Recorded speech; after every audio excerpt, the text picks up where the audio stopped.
Well, good morning. We're gathered here today on the traditional territory of the signatories of Treaty 6, and I acknowledge the Métis people who share a deep connection with this land. I also want to take a moment to extend my condolences to the family, friends, and colleagues of Constable Harvinder Singh Dhami, who died in a traffic collision early yesterday. I come before you today on behalf of doctors, nurses, paramedics, and many other frontline professionals who work to save lives, mend injuries, and keep Albertans healthy every single day. Our hospitals are in crisis. Dozens of hospitals remain partially closed today due to severe staffing shortages. Urban emergency rooms are overwhelmed. And now, through a Freedom of Information request, we have some sense of the scale of the staff shortage. Last December, there were just over 1,990 registered nursing shifts unfilled at AHS facilities. By January 22nd, 2023, just weeks later, this number had grown to nearly 2,700 unfilled shifts.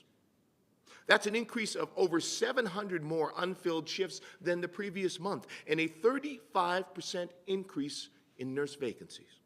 At 4.4% total unfilled shifts, this marks the highest percentage of nursing shifts left unstaffed since August, and the highest number since October when Danielle Smith took office. These numbers show that virtually no progress has been made on this since January of last year. We also know that AHS is relying more and more on contract nurses from staffing agencies. This is an extremely inefficient use of healthcare funding, and it does nothing to rebuild the long-term strength of our hospitals. At their presser earlier today, the UCP once again made the ridiculous claim that our healthcare system is fixed, that they've ended the crisis in care. And as this data proves, that is simply not true. Now, I was also very surprised today to see Danielle Smith choose to bring out the old Jason Kenney public health guarantee. It's certainly unexpected for Danielle Smith to choose to bring back one of the most infamous and rightfully and widely mocked broken promises of the Kenney era, an era marked by ongoing attacks on healthcare workers and cuts that undermined Albertans' access to care. And in the face of that ongoing damage to our healthcare system, Danielle Smith, in her own words, repeatedly said that she thinks Albertans should pay out of pocket for healthcare. She said Albertans should pay to see the doctor. She said Albertans should have to pay a deductible if they have major surgery. As recently as this last month, when we proposed that all Albertans have access to universal coverage for prescription birth control, Danielle Smith told Albertans to go buy private health insurance. So, it's clear. With the UCP, Albertans will pay more. But there's a better way. An Alberta NDP government will implement our plan for family health teams and connect 1 million more Albertans to a family doctor. You will never have to pay out of pocket to see the doctor or to take your kids to see the doctor. We will also launch the largest and most effective campaign to recruit healthcare workers to Alberta. We will end the chaos of the UCP. Albertans can't trust Danielle Smith with their healthcare, but in a few weeks, Albertans can choose a government focused on rebuilding our public healthcare system. Now, before I take questions, I want to respond to the comments that recently came to light from the UCP candidate for Livingston MacLeod. Yesterday, a video emerged of this UCP candidate arguing that someone who has a heart attack somehow lacked personal responsibility. These claims are false, and they are unacceptable. Just as Danielle Smith believes that it's your own fault if you develop cancer, Ms. Petrovic apparently believes cardiac disease is your own fault as well. Let me say something obvious to the Premier and her candidate. People with cancer are not to blame for their cancer, and people who have had a heart attack are not to blame for their heart attack. Our healthcare system and the thousands of Albertans who work in it provide care to everyone who needs it when they need it without judgment, period.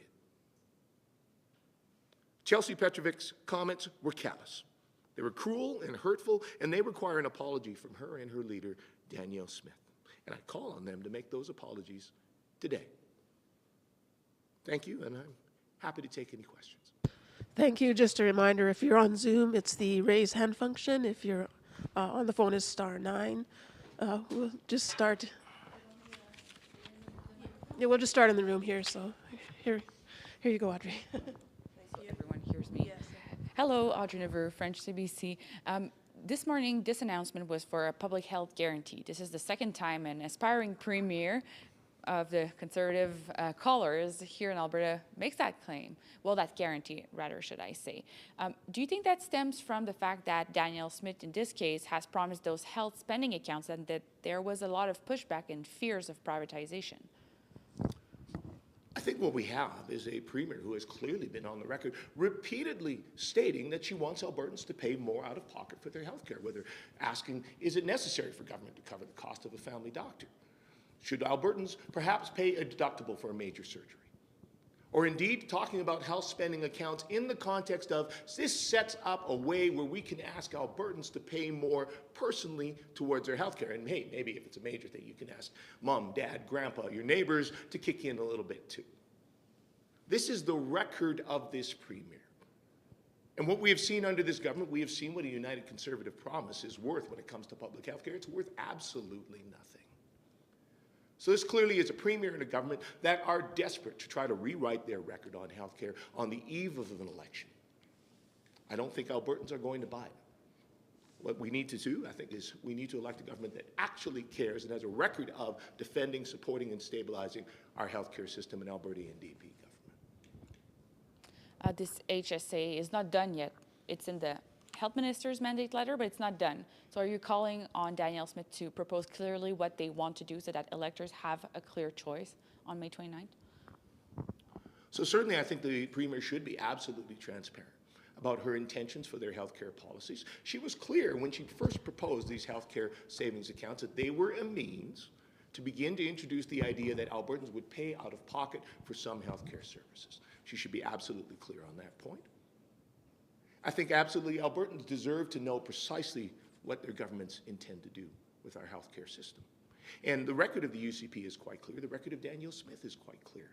They have attacked, they have undermined, and they have repeatedly tried to hide the truth, the reality of the damage they have done, and the crisis that we continue to face.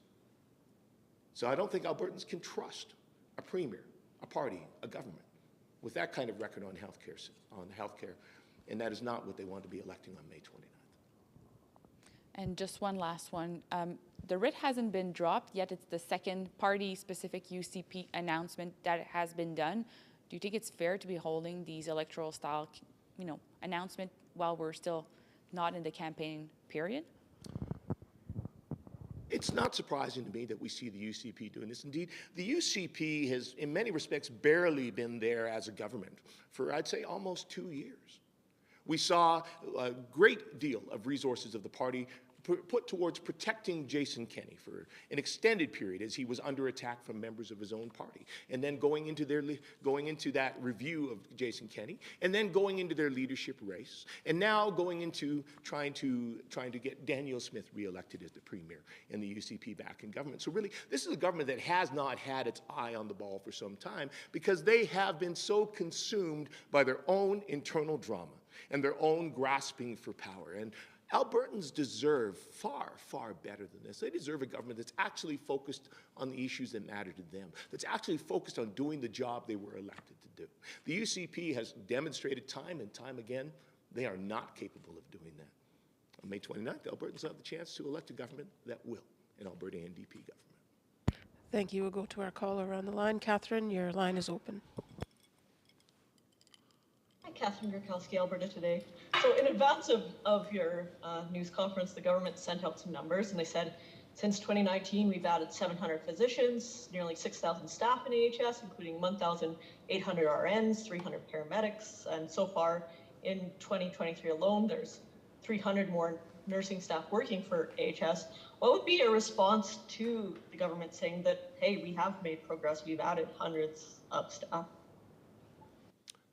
So I think we first have to recognize this is a government that did incredible damage to our healthcare system throughout the COVID-19 pandemic, repeatedly making choices to act last and act least, pushing the public healthcare system and the healthcare workers who make it possible to their absolute limits. They exhausted our healthcare workforce, which drove many to choose to retire early, to leave the front lines, to seek other lines of work. And in the case of doctors and physicians, driving them actually out of the province, closing clinics, driving them out of practice. And that was intentional attacks from this government demanding wage rollbacks in the midst of a pandemic.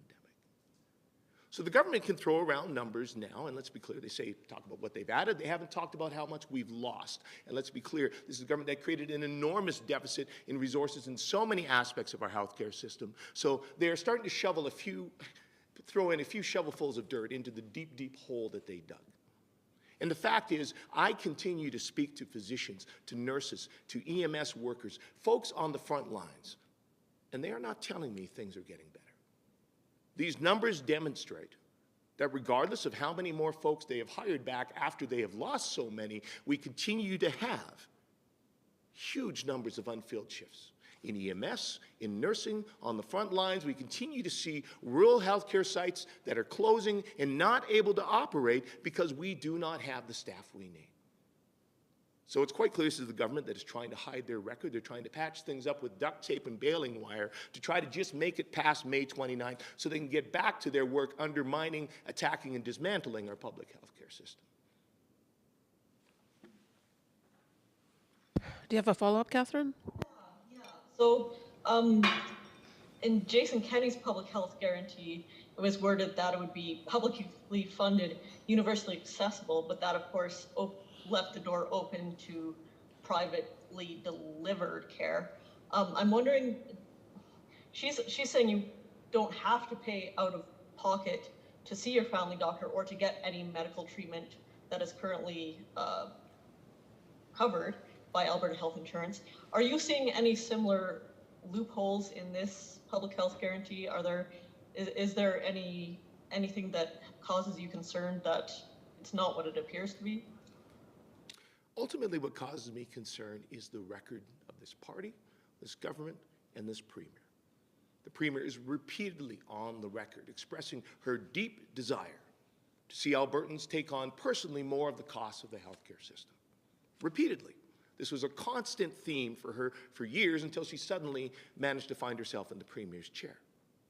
This is a government that has repeatedly attacked and undermined our healthcare system. They have clearly broken their promise that they made, that Jason Kenney signed on his big old piece of chloroplast. Notice that Danielle Smith didn't choose to put a signature to anything today. The fact is, this is not a government that can be trusted. This is a government that has repeatedly had its own agenda of driving further privatization, signing contracts that certainly do a good job of guaranteeing profits for corporate shareholders, but in fact do very little to help Albertans. And in fact, from what we are seeing on some of these recent surgical contracts, show real signs of undermining public access in our public healthcare system. So ultimately, I think this is simply a premier, a government, a party that cannot be trusted with the healthcare system. Thank you, Catherine. We'll do one more pass for questions. Are there any more questions in the room? Nope. Oh, seeing none. And seeing no questions on the line, that concludes our press conference for today. Thank you. Thank you. Thanks for watching, and to learn more, check out albertasfuture.ca.